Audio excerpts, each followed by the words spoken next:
নৈহাটিতে promoter রাজ, রাতের অন্ধকারে ভাঙা হলো দোকানের একাংশ। ঘটনার নিন্দায় বিধায়ক। নৈহাটির ঋষি অরবিন্দ রোড এলাকায় বিগত শতবর্ষ ধরে ব্যবসা করছেন বেশ কিছু ব্যবসায়ী। হঠাৎ করে বৃহস্পতিবার নৈহাটি অরবিন্দ রোডে ক্রীড়া সামগ্রী দোকান হিসেবে বিখ্যাত গীতশ্রী দোকানটির একাংশ ভেঙে ফেলল অজ্ঞাত পরিচয় যুবকরা। যদিও দোকান মালিকের অভিযোগ, এই ঘটনার সঙ্গে যুক্ত রয়েছেন স্থানীয় প্রমোটারদের একাংশ। দোকান মালিক শিউলি দাস অভিযোগ করেন, বৃহস্পতিবার এলাকার সমস্ত দোকান বন্ধ থাকে। সেই সুযোগ নিয়ে স্থানীয় প্রমোটারদের একাংশ রাতের বেলা ভারী বস্তু দিয়ে দোকানের ছাদের একাংশ ভেঙে ফেলেন। ভাঙার আওয়াজ শুনেই প্রতিবেশীরা যুবকদের জিজ্ঞাসা করলে তারা বলে, স্থানীয় নৈহাটি থানার অনুমতি নিয়ে তারা ভাঙচুরের কাজ করছেন। তারপর এই খবর দেওয়া হয় ব্যবসায়ীর পরিবারকে। স্থানীয় দোকানদারেরা দ্বারস্থ হন নৈহাটি কেন্দ্রের বিধায়ক সনদদের কাছে। তিনি ব্যবসায়ীদের আশ্বস্ত করেন যে এমন ধরনের ঘটনার সঙ্গে যে বা যারা যুক্ত থাকুক উপযুক্ত শাস্তি পাবে। আজকে সকালবেলায় দোকানের মালিক এবং পাশাপাশি আরো দুটো দোকান, তাদেরও মালিক, তারা আমার কাছে আসে, বিষয়টি আমাকে জানায়। জানানোর পর তারা আমাকে একটা লিখিতও দেয়। আমি সাথে সাথে ওদের সামনেই আমি থানার আইসির সাথে কথা বলি যে এই ধরনের কাজ যারা করছে, এই কাজের সাথে যারা যুক্ত, কোনো মতে তাদের রেয়াত করা যাবে না। এবং ওনারা যখন আমার কাছে গেছিলেন, আমি বললাম আপনাদের আমার কাছে আসতে হবে না, খবর যখন পেলাম আপনারা চলে যান, আমি আপনাদের ওখানে আসছি। আমি ওদের ওখানে নিজে গেছি, দেখে এসছি। সম্পূর্ণ অভিযোগটি সত্য। একদম পুরো ছাদটাকে ভেঙে দেওয়া হয়েছে গভীর রাতে। এই সমস্ত কাজ যে সমস্ত সমাজ বিরোধীরা করেছে তাদের কোনো মতে রেয়াত করা যাবে না। আমি আমার দলীয় নেতৃত্বের সাথেও কথা বলেছি। এই সমাজ বিরোধীমূলক কাজ গভীর রাতে গিয়ে ভাঙতে হবে, এই কাজ যারা করেছে তাদের কোনো মতে রেয়াত করা যাবে না। আমি ওনাদের পুলিশের কাছে লিখিত দিতে বলেছি, পুলিশের সাথেও আমি কথা বলেছি। উপযুক্ত ব্যবস্থা পুলিশ প্রশাসন আইনগতভাবে নেবে এবং আমি ওনাদের আশ্বস্ত করেছি যে আপনাদের দিকে কেউ ফিরে তাকাবে না। পাশে আমি আছি, আমার মোবাইল নম্বরও তাদের কাছে আছে। আমি যত রাতই হোক, রাত 2টো বাজুক, রাত 3টে বাজুক, ভোর 4টে বাজুক, আমাকে জানাবেন। যে কোনো সমস্যায় আমি আপনাদের পাশে আছি। আর কোনো মতে এই ধরনের কাজকে আমরা প্রশ্রয় দেবো। ওরা যে দোকানদার রয়েছে তারা পরিষ্কার বলছেন এলাকার কিছু প্রমোটারই রাত চালানোর জন্য, প্রমোটারদের হাতে দেওয়ার জন্য এই ভাঙচুর চালানো হয়েছে। আমি আপনার কথা ধরেই বলছি, আমাকে ওনার সেই কথাই বলেছেন। সে প্রমোটার যত বড়ই ক্ষমতাশালী হোক, কোন প্রমোটার আমি জানি না, আমি এই সমস্তকে কোনোদিন আমরা প্রশ্রয় দিইনি, আমরা এদেরকে প্রশ্রয় দেব না। আইন আইনের মতন কাজ করবে। এই যা হয়েছে, যেভাবে ভাঙচুর চালানো হয়েছে, পুলিশ প্রশাসনকে অনুরোধ করেছি যাতে তাদের তদন্ত করে যারা যারা জড়িত এর সাথে সবাইকে গ্রেফতার করতে হবে। মানে টান পড়ছে পেটে, সেই আশঙ্কা করছেন, ভয়ের বাতাবরণ তৈরি করছে। একদম না, ভয়ের কিছু নেই। আমি ওনাদের নিজেই গিয়ে আশ্বস্ত করে এসেছি যে আমি আপনাদের পাশে আছি, আমার দলের সমস্ত কর্মীরা আপনাদের পাশে আছে, দলীয় নেতৃত্ব আছে, পৌরসভা আছে। নিশ্চিন্তে আপনারা থাকুন। কেউ আপনাদের কোন রকম ভয় দেখালে আমার মোবাইল নম্বর তাদের দিয়ে এসেছি। যে কোনো সমস্যা তারা জানাক, সাথে সাথে স্টেপ নেওয়া। নাম বলেছে, নাম ওরা একটা বলেছে। আমি ইতিমধ্যেই আইসির সাথে কথা বলেছি। যেহেতু ওরা এখনো লিখিতটা দেয়নি, ওরা লিখিতটা এখনই আমি বলেছি ওদের আপনারা ইমিডিয়েট লিখিত দিন। লিখিতটা দিলেই একদম মানে এই ঘটনা আপনি পদক্ষেপ নেবেন একদম 100%। একটা বিষয়, যেখানে ঘটনাটা ঘটেছে সেখান থেকে মাত্র 150 দূরত্বে বড়মাঠ পাড়ি। বড়মাঠ যারা পাড়ির কর্তব্যরত পুলিশরা রয়েছেন তারা যাতায়াত করেন। পুলিশের সামনে থেকে এমন ধরনের ঘটনা, বিষয়টা ভূমিকা নিয়ে প্রশ্ন হচ্ছে না? না, তারা জানে কি জানে না আমি এটা বিষয় নিয়ে না জেনে আপনাকে বলতে পারবো না। পুলিশ অবশ্যই স্টেপ নেবে, আপনি একটু সময় দিন।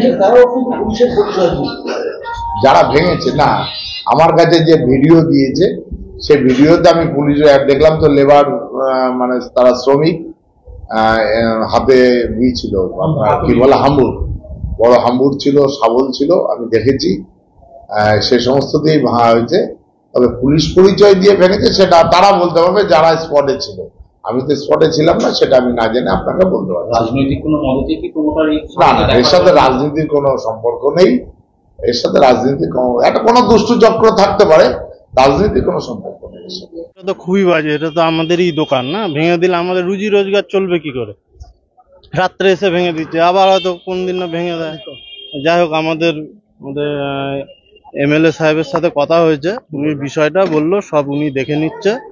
উনি ব্যাপারটা পুরো নিজের থেকে বিষয়টা সবকিছু। মানে আইনি কোনো জটিলতা ছিল কি এর আগে? আইনি জটিলতা বলতে আমরা তো এখন যাব আবার থানায় গিয়ে এফআইআর করব। প্রশাসনের থেকে কোনো আশ্বাস দিয়েছে? হ্যাঁ দিয়েছে, এমএলএ সাহেব দিয়েছে। প্রশাসন কি কোনো আশ্বাস দিয়েছে? না, পুলিশ এখনো সেরকম ইয়ে করেনি, আমাদের বললো এফআইআর করতে, তারপরে ওনারা অ্যাকশন নেবে। কারা কারা ভাঙলো রাতে জানতে পেরেছে? এটা তো যারা ভাঙছে তারা তো লেবার, আর মাথাটা কি? যারা যাদের order সেটা ভাঙছে? পুলিশই তদন্ত করে বার করবে। আপনারা জানেন যে অনুমান করেছেন কিছু? না, আমরা তো যতদূর জানি যে আমাদের প্রমোটার কি যে ওই যে কি জানো না, বিনোদ সাউ, ইনি ভাঙছেন? ইনার নির্দেশে ভাঙা হচ্ছে। এরা নির্দেশে ভাঙা হচ্ছে, ইনি সেটাই। ছিল স্পটে। আচ্ছা, আপনার নাম? ইনি আপনার নাম? ওগুলো গিয়ে পাঠিয়ে রবিশঙ্কর চৌধুরী। কে হন আপনি? দোকানের কোনো মালিক? হ্যাঁ, আমি এই পাশে দোকান মালিক। উদ্দেশ্য করে রাতারাতি তো এসেছে, বৃহস্পতিবার দোকান বন্ধ থাকে, রাতারাতি এসে প্রমোটার গুলো ছিল নাকি জানি না, ও দাঁড়িয়েছিল এখানে কতগুলো 10-12 জন লোক, ওই হাম্বুড়া টাম্বুড়া সব নিয়ে এসে ঢুকে ভাঙতে শুরু করেছে। পাশের প্রতিবেশী বারণ করাতে বলেছে আমাদের থানার অর্ডার আছে, বলেছে দেখাতে। তা বলেছে না, আমরা 1 ঘন্টার মধ্যে কাজ করে চলে যাব। তারপরে আমরা সব রাতারাতি সবাই যাদের যাদের দোকানগুলো রয়েছে, পাশাপাশি 4খানা দোকান, ওদেরকে ফোন করা হয়েছে, ওরাও এসেছে। আমার থানার পাশেই বাড়ি, ওদেরকে বললাম, ওরা বললে তোমরা থানায়, নয়াটি থানা, ওদেরকে বললাম যে তোমরা আসো, দেখো এরকম ব্যাপার যে আমাদের ছাদ ভাঙচুর করছে, প্রতিবেশী আমাদের খবর দেয়। তারপরে আমরা থানায় ছিলাম, ওরা এসে বাধা দিতে গেছে, বলছে দাঁড়া 1 ঘন্টার মধ্যে কাজ করে বেরিয়ে যাবো। ওরা বলছে যে না দাঁড়া, ভাঙবি কেন, নাপ। এখন 1-1:30 তো হবেই। ভাঙলো কেন? কারণ কি, ওরা আমাদের যে মালিক ভাস্কর সাগর, তারও আগে ছিল ছবি, ওরা ওনারশিপে আছে, ভাড়া নেয়, রীতিমতো ভাড়া নিচ্ছিল, নিতে মাস 2 বন্ধ করে দেয়, নেবে না। আমরা কি প্রমোটারকে দিয়েছি, প্রমোটার হ্যাঁ উঠে যেতে বলছে। 100 বছরের উপরে হবে। আমার শ্বশুর দোকানদারি করে, তখন আমার হাজবেন্ড করে। ভাড়া নেওয়া বন্ধ করে দিয়েছে? আচমকা ভাড়া বন্ধ করে দিয়েছে। আসল মালিক কারা? আসল মালিক তো মারা গেছে, আসল মালিকও মারা গেছে। আমার যে ভাড়া ছিল আমার শ্বশুর, চিনিও গেছে। আমার হাজবেন্ড এখন দোকানদারি করে। কাদের ভাড়া দিতেন কারা? ওই ওনারশিপ দিয়েছিল ওর পিসি ছবি বিশ্বাস। ভাড়াতে দিতেন আপনারা? আমরা দিতাম দোকানের ভাড়া? হ্যাঁ। ছবি বিশ্বাস ভাড়া নেওয়া বন্ধ করে দেয়? ছবি বিশ্বাস তো মারা গেছে, তারপরে অসুস্থ হয়ে গেছিল, তারপরে ভাইপোদের বলেছে যে নেওয়ার কথা, আর ভাই বোরাই নিতে হ্যাঁ হঠাৎ বন্ধ করে দিল। হ্যাঁ, তারপরে আমরা যে রানিং দোকান রবীন্দ্র রোডের ওপর, উইদাউটে থাকতে পারি না, হ্যান্ড কন্ট্রোলে দিয়েছি। তারপরে যেরকম প্রসেস চলছে আমাদের, অন্তত গীতাশ্রী দোকানটা কেস কামারি চলছে। কোনো চুরি হয়েছে সামগ্রী দোকানে? দেখে গেছেন তো, চুরি হয়নি তো, ভেঙে চুরে গেছে। ওরা তো প্রমোটিং এর জন্য উদ্দেশ্য ছিল মূল। প্রমোটিং এর উদ্দেশ্যে কি এটা করছে? বারবার ভেঙে দিচ্ছে, দোকান ভেঙে দিচ্ছে রাতের অন্ধকারে। হ্যাঁ ওটাই কোনটা? ওই তো কোনটা দেখলেন তো, কি উদ্দেশ্যে? প্রমোটিং করবে, আমাদের ওনারশিপ দেবে, আমরা প্রমোটারের কাছে কেন ওনারশিপ নিতে যাবো? এখানে সম্প্রতি এখানে হচ্ছে বড়মা ফাঁড়ি, নৈহাটি থানার পুলিশ গোটা রাত্রিবেলা এদিক দিয়ে টহল মারে, তাদের চোখের আড়ালে। সেই সময় তো ছিল না বলে, সেই সময় ফুটেজ কপি দেখার আবেদন করেছেন থানাকে? না, তাহলে আমরা কি করবো এটা? আপনাদের হ্যাঁ কমপ্লেন জানিয়েছি, পুলিশ তৎক্ষণাৎই আসেনি, এসেছিল অনেক পরে। বিধায়ক বা চেয়ারম্যানকে জানিয়েছেন বিষয়টা? হ্যাঁ এখন জানানো হলো, মানে সকালে দিক বিধায়ক, ওই তো এদেরকে ধরবো, এদেরকে বললো, আমরা একা বলবো? আপনার নাম? শিউলি দাস।